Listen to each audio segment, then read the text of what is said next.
I'll do. Apologies anyone who's messaged me. By the time you see this video, I'll have been in work 2.5 days with another half day to go.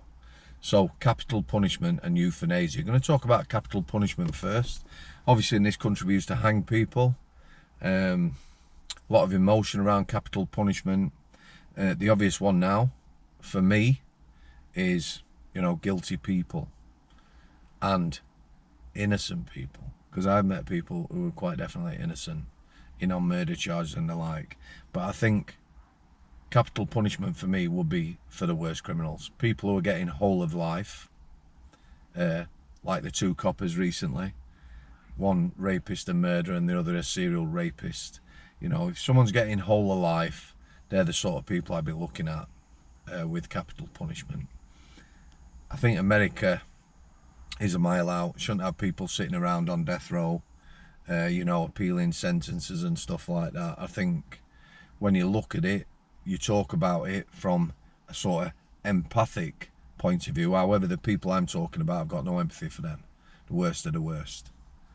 But from an empathic point of view, you know, just electrocution, death by lethal injection or whatever, it all sounds a bit gruesome, doesn't it? But I again, I'm talking about the worst of the worst.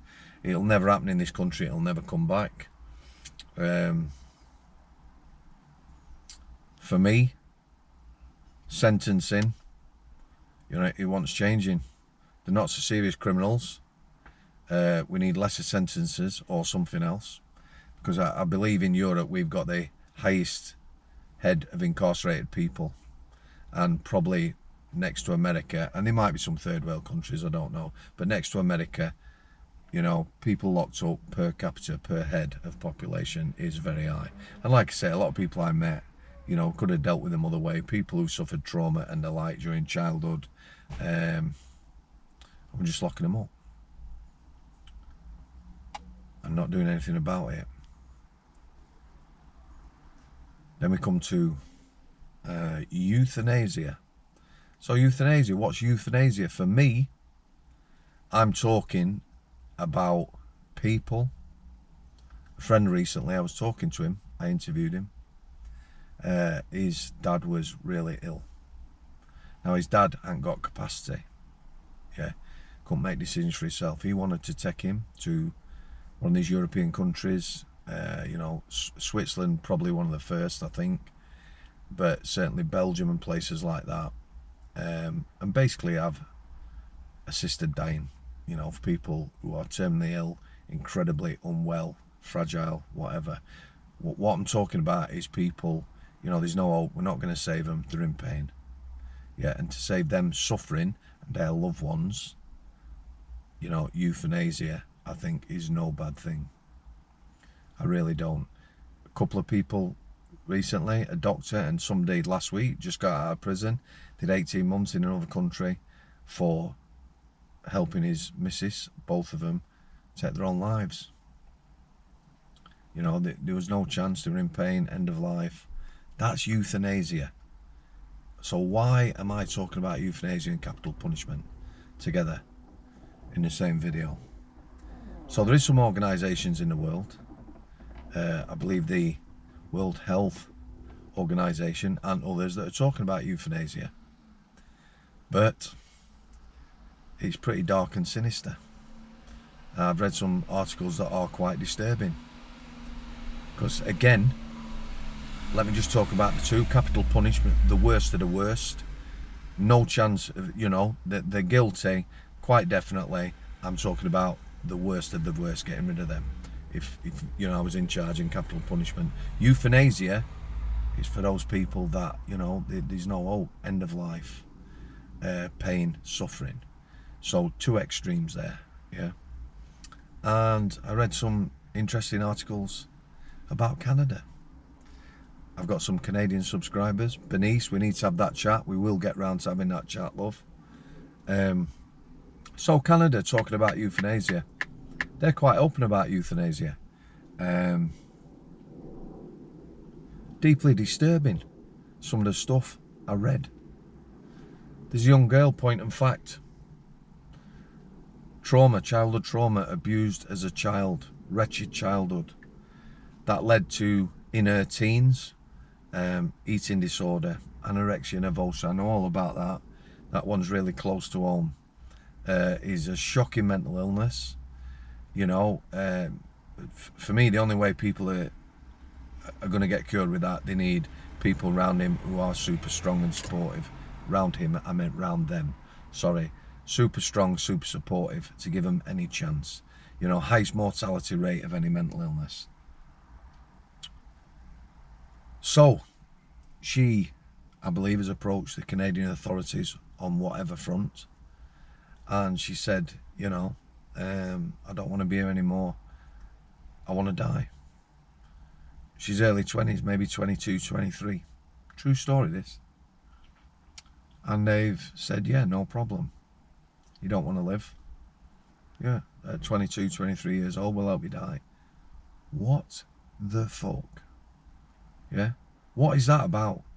Someone crying out for help and somebody saying, yeah, we'll help you die, a young person. Now you can say, you know, I'm not here, I don't know particular circumstances. However, you know, I have empathy and understanding, and there's plenty of people gone through trauma and that and got on to live, you know, decent lives or whatever. I'm not saying it's ever going to go away, but decent lives. And then you look into it a bit deeper, and there's some of these elites, you know, some of these billionaire elites and that, they're pushing some of these policies. So when it gets into it a bit more, start mentioning words like mental health, mental illness. Yeah? So if you're mentally unwell, I cannot tell you how many people have been in or have contacted me in the last 4 years, yeah, who've, you know, they want to kill themselves, didn't want to be here. I've met lots, yeah, but they're still around now. You know, I see them on my social media and the like, living lives. Just that one day, you know, just that moment. But yeah, mental illness, mental health. Sign up, we'll get rid of you. What about people with disabilities, autism, Asperger's, children? Yeah? Yeah, we can do that as well. Anything really. Basically any problem, you know. Crashed your car, not happy. Can't afford to pay your gas bill, we'll do that for you. Obviously tongue-in-cheek, the last two, but what I'm saying is, it's very, very disturbing reading. It really is. So, as a nation, here, capital punishment never coming by. A lot of people around the world say, no, can't do that. Can't kill the worst of the worst.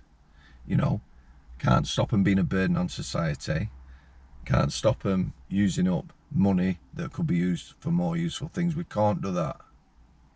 But now parts of this world are actually saying, but actually, if a child's got autism, yeah, Asperger's, poor mental health, basically any reason, old people, you know, imagine that.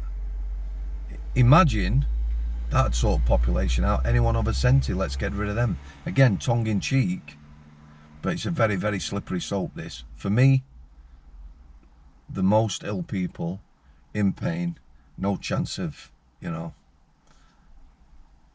and Canada, it's disturbing.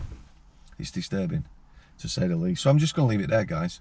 I thought that was worth mentioning. Oh, incidentally, World Health Organization, yeah, in their pandemics or in the policies and everything else, they would euthanize your pets.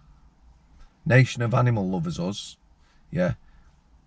To save lives, they would kill all our pets, yeah.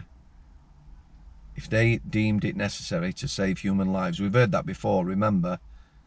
Social distancing to save lives. Wearing masks to save lives. Having injections to save lives. They kill all our pets. I'm going to leave it there, guys. Food for thought. Interview Sunday. Thanks for coming. Thanks for your continued support. People who support me on Patreon. People who bought me a brew. Guests past, present and future. And everyone. Subscribers. People who leave comments. You're an amazing bunch of people. Al Sidi.